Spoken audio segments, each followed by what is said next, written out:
नमस्कार अनि स्वागत सम्पूर्ण साथीहरू HTML को प्लेलिस्ट सिरिजमा म अर्जुन अघिल्लो भिडियोमा मैले विन्डोजमा HTML को केही बेसिक रुट ट्यागहरुको बारेमा जानकारी गराएको थिएँ। अहिले म म्याक ओएस मा छु। म्याक ओएस मा चाहिँ हजुरले command space text edit type गर्नुभयो र इन्टर गर्नुभयो भने एउटा एडिटर खुल्छ। यो चाहिँ इनबिल्ट नै हुन्छ म्याक ओएस मा। यसमा चाहिँ फर्मेटमा गएर मेक प्लेन टेक्स्ट गर्नुभयो र अलिकति जुम लगाउँछु म शिफ्ट कमान्ड ग्रेटर देन यतिको भयो भने अथवा अलिकति एक स्टेप सानो बनाऊ। यसमा चाहिँ हजुरहरुले नोटप्याड को जस्तै HTML सिक्नको लागि चाहिँ यसबाट गर्न सक्नुहुन्छ। म्याक ओएस मा हुनुहुन्छ भने म बेसिक doctype HTML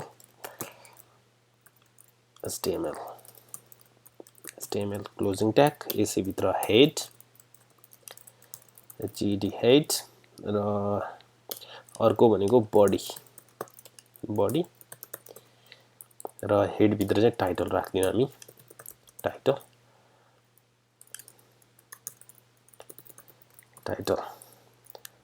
demo2 भनेर राखे टाइटल चाहिँ मैले सेभ गर्छु। बडी भित्र एउटा हेलो भनौं र फाइलमा गए सेभ र demo2.html लेख्दिनुस् अथवा यहाँ गएर ड्रप डाउनबाट हजुरहरुले यो अरु केही अप्सनहरु पनि युज गर्न सक्नुहुन्छ। तर अहिलेलाई चाहिँ मैले डाइरेक्ट नै .html अनि सेभ use.html यदि गरिदिनु भयो भने एउटा फाइल बन्ने भयो। यहाँ हजुरले देख्नु भयो त्यहाँ डेस्कटपमा एउटा फाइल बनेछ। यसलाई मैले ब्राउजरमै ओपन गर्छु। हेलो भनेर छ। यसको राइट क्लिक गरेर भ्यू पेज सोर्स HTML सबै हेर्नु पर्यो भने हजुरले राइट क्लिक गर्नुस् भ्यू पेज सोर्स विन्डोजमा भयो भने जुनमा भयो भने ब्राउजरमा राइट क्लिक गरेर हेर्नु भयो भने के छ HTML CSS पछि हामी पढ्दै जान्छौं। त्यस्तै जाभास्क्रिप्ट को कोडहरु चाहिँ हजुरले हेर्न सक्नुहुन्छ। र अब आज यसमा चाहिँ म अलिकति हजुरहरुलाई हेडिङ ट्याग को बारेमा अलिकति जानकारी गराउन गइरहेको छु। हेडिङ ट्याग चाहिँ एकदम युजफुल ट्याग हो। यो चाहिँ हाम्रो जस्तै सर्च इन्जिन गुगल लगायतका अरु सर्च इन्जिनहरुले चाहिँ हेडिङलाई एकदम प्रायोरिटी दिन्छ र यसले चाहिँ कुन हजुरको कन्टेन्ट हेडिङ कन्टेन्ट कुन प्रायोरिटी छ त्यसलाई चाहिँ अलिकति बोल्ड स्टाइलमा देखाउने काम गर्छ र यो HTML मा चाहिँ 6 प्रकारको हेडिङहरु अवेलेबल छन्। त्यसलाई हामी h1 ट्यागबाट डिफाइन गर्छौं। जस्तै मैले यहाँ दिस इज हेडिङ 1 भने आई मैले टाइटल टी क्यापिटल बनाइदिउ सरी यो र यहाँ क्लोज नि गर्नु पर्यो h1 र यसलाई नै मैले रिपिट गर्छु है त कपी गरेर अप टु 6 सम्म पेस्ट 2 3 4 5 6 र यसलाई मैले यो h1 नै भयो। यो 2 यहाँनेर नि यो 2 दिए हेडिङ 2 यसलाई म उता ब्राउजरमा देखाउँछु हजुरहरुलाई यसको आउटपुट कस्तो आउँदो रहेछ त हेडिङ भनेको के रहेछ भन्ने कुरा हजुरहरुलाई क्लियर हुनेछ। h4 this is h4 close here त्यस्तै यो चाहिँ h5 भयो 5 त्यस्तै गरी यहाँनेर पनि यो 6 भयो र 6 अब यो भन्दा अरु हेडिङ दिनु भयो भने हजुरले बुझ्दैन h1 टु h6 क्रमैसँग पढ्दै जाने हो। यो चाहिँ यो भनेको एकदम ठूलो बडी फोकस दिने हाम्रो मेन हेडिङहरु यसमा र त्यस भित्रको सब हेडिङहरु बिस्तारै बिस्तारै सानो सानो गर्दै दिन्छौं र यसले चाहिँ के गर्छ भन्दाखेरि टेक्स्टलाई बोल्डमा र अलिकति टेक्स्ट साइज चाहिँ अलि ठूलो हुन्छ र यो साइजहरु डिफाइन गर्नलाई पछि हामी CSS को थ्रु नै हामीले हेडिङ को पनि साइज सानो ठूलो कलर चेन्ज गर्ने अरु कामहरु गर्न सकिन्छ। मैले सेभ गरे र यहाँ गएर एकचोटी फेरि ओपन गरे यसलाई र हेरे भने हेर्नुस् दिस इज हेडिङ अटोमेटिकली के भयो त यो लाइन ब्रेक पनि हुन्छ यो हेडिङ भएको कारणले। हजुरले नर्मली टाइप गर्नु भयो भने यसमा जस्तै मैले यहाँ हेलो इन्टर गर्दैमा हाई भनेर लेख्दैमा हेल्लो माथि तल हाई भनेर आउँदैन यहाँनिर चाहिँ। यसलाई एकचोटि रिफ्रेस गरेर हेरौँ भने एउटै लाइनमा आइरहेछ, तर हेडिङ दिएको कारणले के भयो त यो अटोमेटिकली अर्को लाइनमा गयो H1 है त। त्यस्तै यसलाई अलिकति जुम घटाएँ मैले र पक्कै पनि बुझ्नु भयो होला हेडिङ 1 भन्ने बित्तिकै अलि ठुलो प्रायोरिटी दिने खालको हेडिङहरू भयो त्यो चाहिँ यहाँ हेर्नुभयो भने, र अलि सानो H2 H3 H4 H5 H6 गरेर H6 सम्म चाहिँ हेडिङ हुने भयो।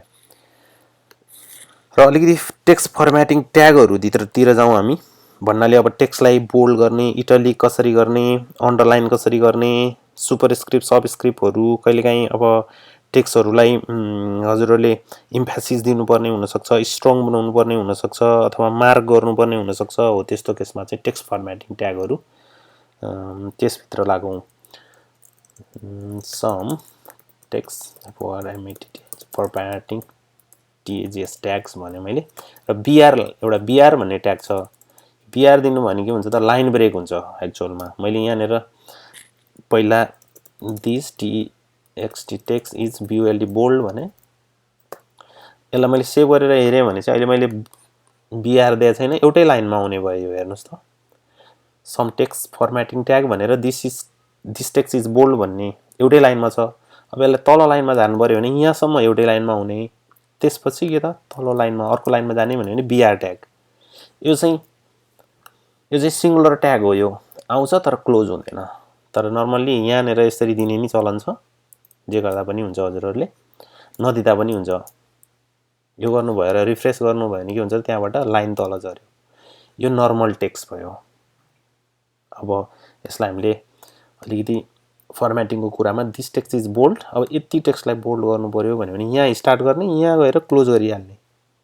यहाँ आएर बी ट्याग भन्ने छ जसले के गर्छ टेक्स्टलाई बोल्ड गर्छ, बी ट्याग क्लोज गर्छु।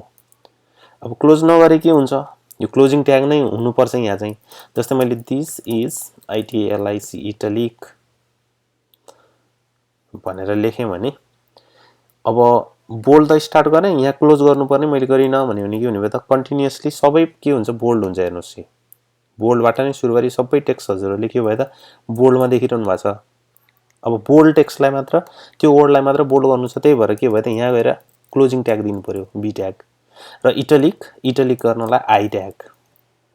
यहाँ आएर मैले के गर्छु त आईलाई क्लोज गर्छु र सेभ गरेँ भने के भयो त हेर्नु मैले अलिकति छड्के देखिने भयो। यो इटलिक मात्र के छ छड्के छ, दिस इज चाहिँ नर्मल नै छ। हेर्नुभयो भने अलिक जुम लगाएर हेरौँ भने हेर्नुहोस् स्पष्ट देख्नुभयो होला। र त्यस्तै हामीसँग अर्को छ बोल्ड इटलिक, र अर्को स्ट्रङ भनेको अलमोस्ट के छ त भन्दाखेरि टेक्स्टलाई केही स्ट्रङ इम्पोर्टेन्ट दिने काम गर्छ यसले। अलमोस्ट करिब बोल्ड जस्तै छ। यो टेक्स्ट एडिटरमै गएर मैले यहाँ दिस इज STRONG स्ट्रङ भनेर दिएँ, यहाँनिर आएर STRONG स्ट्रङ ट्याग स्टार्ट, र यहाँ गएपछि स्ट्रङ ट्याग क्लोज सेभ गरेँ मैले। हेर्नुभयो भने हेर्नुहोस् अलमोस्ट बोल्ड जस्तै छ, स्ट्रङ ट्याग पनि भयो। त्यस्तै गरेर हामीसँग अर्को ट्याग छ यो टेक्स्ट इटलिक गर्नको लागि इम्फेसिस ट्याग हामीले EM भनेर दिन्छौँ। जस्तै यहीँनिर आएर म this is EM PHASIZTT emphasise text भने मैले, र यो इम्फेसाइजलाई मात्र यो पुरै प्याराग्राफलाई दिने हो भने यहाँबाट सुरु गर्नुहोस्, यहाँ अन्त्य गर्नुहोस्, क्लोज गर्नुहोस्। मैले यहीँबाट दिएँ यति टेक्स्टलाई मात्र EM भनेर, र यहाँ आएर चाहिँ EMलाई क्लोज गरेँ भने के भयो त हेर्नुहोस् त यति टेक्स्ट इम्फेसिस भयो। अब यो यही लाइनमा आयो किन भन्दाखेरि हामी त्यहाँ लाइन ब्रेक गरे पनि यो नर्मल्ली बुझ्दैन HTMLले त तल लाइनमा गयो, यो भयो इम्फेसिस। त्यस्तै गरेर हामीले स्मल भन्ने छ एउटा स्मल ट्याग, यो पनि इक्जाम्पल हेरौँ। यहाँनिर मैले बिआर दिएर यहाँनिर this is SMALL small TEXT text भने यसलाई मैले अलिकति हेडिङमा दिएर हेरौँ है त। मैले यहाँ H2 मा दिएँ, यहाँ H2 पनि दिएँ, H2 यो हेडिङमा आइरहेछ अहिले। तर मैले यो स्मल भन्नेलाई चाहिँ सानो बनाउनु पर्यो भने हजुरले यहाँ गएर यहाँ चाहिँ SMALL स्मल भन्ने नै छ, यहाँ गएर SMALL स्मल क्लोज गरिदिनु भयो भने त्यति टेक्स्टै हुने भयो त। हेर्नुहोस् त, स्मल भयो अरूभन्दा, स्मल ट्याग। त्यस्तै हामीसँग अर्को छ मार्क ट्याग। यहाँ BR दिएर मैले दिस इज MARKED मार्क्ड भने यहीँ लिएर दिन्छु ल। MARK मार्क भने ए मार्क वर्डलाई नै क्लोज गरे। यसले के गर्ने भयो त, टेक्स्टलाई यसरी मार्क गर्ने भयो। येल्लो कलर ब्याकग्राउन्डमा आइरहेछ, मार्क गर्ने भयो। त्यस्तै BR गरे। अर्को एउटा हामीसँग के छ डेल। यो भनेको डिलेटेड अथवा रिमुभ्ड टेक्स्ट हो भनेर थाहा दिनको लागि चाहिँ हामी के गर्छौं त डेल भन्ने ट्याग युज गर्छौं। कहिलेकाहीँ युज गर्नुपर्ने हुन सक्छ यो पनि। जस्तै मैले this is DELETED deleted TXT text भने यहाँनेर यही डिलेटेड वर्डलाई दिदियौ है त। DEL भन्ने ट्याग छ, यहाँ गएर जस्तै DEL नै क्लोज गरे हामीले। अब यहाँ गएर हेरौँ भने डिलेटेड अलिकति फरक देख्नु भयो होला हजुरहरूले, याद गर्नुभएको छैन। म जुम लगाएर देखाउँछु, हेर्नुहोस्। यहाँ हेर्नुभयो भने अलिकति केही त्यो डिलेटेड फर्मेटमा देखिरहेको छ। त्यो हजुरहरूले देख्नु भएको होला, बीचमा त्यो लाइन स्ट्रेट लाइनले काटेको जस्तो देखिरहेछ टेक्स्ट चाहिँ, त्यो भनेको डिलेटेड टेक्स्ट भनेको। अब त्यस्तै अर्को हामीसँग छ BR गर्ने मैले, र इन्सर्ट गर्नको लागि हामीले इन्सर्टेड टेक्स्टको रूपमा थाहा दिनको लागि चाहिँ हामी के गर्छौं, this is INSERTED inserted TXT text भने BR नै गरौँ। अहिले लाइन ब्रेक पछि गर्छौं हामी अर्को एउटा युज गर्नलाई INS, र त्यस्तै गरेर यहाँनेर गएर चाहिँ INS भनेर दिदियौ भने के हुने भयो त, अलिकति इन्सर्टेड टेक्स्टको रूपमा हेर्नुभयो भने, रिफ्रेश गर्नुभयो भने अन्डरलाइन भराछ नि हैन, यो भनेको इन्सर्टेड टेक्स्टको रूपमा थाहा दिने भयो हजुरहरूलाई। यो इन्सर्टेड करिब अन्डरलाइन जस्तै छ। हजुरले अन्डरलाइनको लागि यु ट्याग पनि युज गर्न सक्नुहुन्छ। जस्तै मैले यहाँनेर गएर दिस इज UNDERLINED अन्डरलाइन भने यहाँनेर गएर चाहिँ यु ट्याग दिएँ, यहाँ गएर यु ट्यागलाई क्लोज गरिदिन्छु र रिफ्रेश गर्नुभयो भने के भयो त, टेक्स्ट अन्डरलाइन भयो है। अब त्यस्तै हामीसँग अर्को छ सुपरस्क्रिप्ट र सबस्क्रिप्टको लागि BR। जस्तै इक्जाम्पलको रूपमा A² B² H2O यस्तो टेक्स्टहरू लेख्नु पर्यो भने अलिकति त्यो बेस लाइनबाट अलिकति माथि लानुको लागि चाहिँ जस्तै A² प्लस B² भन्नु पर्यो। यतिकै सेभ गर्नुभयो भने त के हुन्छ, A2 प्लस B2 जो देखिरहेछ यो त तल हेर्नुभयो भने यो। अब यसलाई A² B² बनाउनलाई चाहिँ यहाँनेर 2 लाई माथि लाने हो, त्यही भएर 2 भन्दा अगाडि SUP सुपरस्क्रिप्ट 2 मात्र लाने हो, त्यही भएर 2 पछि क्लोज गरिदिइहाल्नुस्। र यो B लाई पनि लाने हो, सरी 2 लाई SUP यहाँ आएर B त जाने हैन, SUP क्लोज गरिदिनुस्, सेभ गर्नुस्, रिफ्रेश गर्नुस्। यता A² प्लस B²। त्यस्तै हामीसँग छ सबस्क्रिप्ट अर्को एउटा। टेक्स्ट एडिटरमै जाउँ, यहाँ BR गरेर H2O भन्ने दिएँ र यो H2O को यो 2 लाई मात्र अगाडि लाने हो, त्यही भएर यहाँ हेरेर SUB सब SUB क्लोज। अब यता रिफ्रेश गर्नुभयो भने पक्कै पनि के भयो त, 2 तल गयो बेस भन्दा। केही फर्मेटिङ ट्यागहरू हामीले युज गर्न सक्छौं। अब यी ट्यागहरूलाई पछि हामी CSS हरूको थ्रु केही चेन्ज पनि गर्न सक्छौं। र HTML को अलिकति अरु कुरा यो एट्रिब्युट र भ्यालुहरू पनि एप्लाई गरेर केही मोडिफाई गर्न सकिन्छ। जस्तै म एउटा इमेज इन्सर्ट गरेर हजुरहरूलाई अलिकति एट्रिब्युट भ्यालु बारेमा जानकारी दिन्छु। एउटा एचआर ट्याग भन्ने पनि छ, एउटा होरिजेन्टल लाइन ल्याउँछ यसले। हेर्नुभयो भने एउटा लाइन देख्नुहुन्छ हजुरहरूले, तल एउटा लाइन आयो एचआर लेखेको कारणले। अब मैले त्यहाँनिर गएर चाहिँ के गर्छु, तल लाइन भन्दा तलै युज अफ एटिटिआरआई बियुटिई एट्रिब्युट भने पिआर गरिदिन्छु है त यहाँनिर। र एउटा इमेज ल्याउनु पर्यो यहाँ मैले, र इमेज ल्याउनलाई आइएमजी भन्ने एउटा ट्याग छ। र त्यसैभित्र अब अहिलेसम्म हामीले इमेज भनेर ट्याग ल्याउँथ्यौँ, इमेज क्लोज गर्थ्यौँ। यति गर्दैमा त इमेज त ल्याउने कहाँको, कुन इमेज ल्याउने, कुन साइजको ल्याउने भनेर त थाहा छैन। हो यो अलिकति एचटिएमएललाई एक्स्ट्रा केही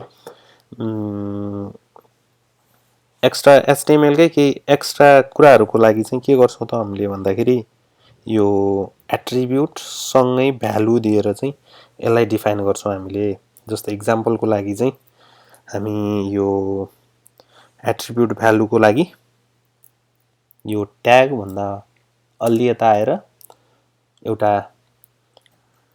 केही त्यसको रिलेटेड नेम र भ्यालुहरू लेख्छौँ।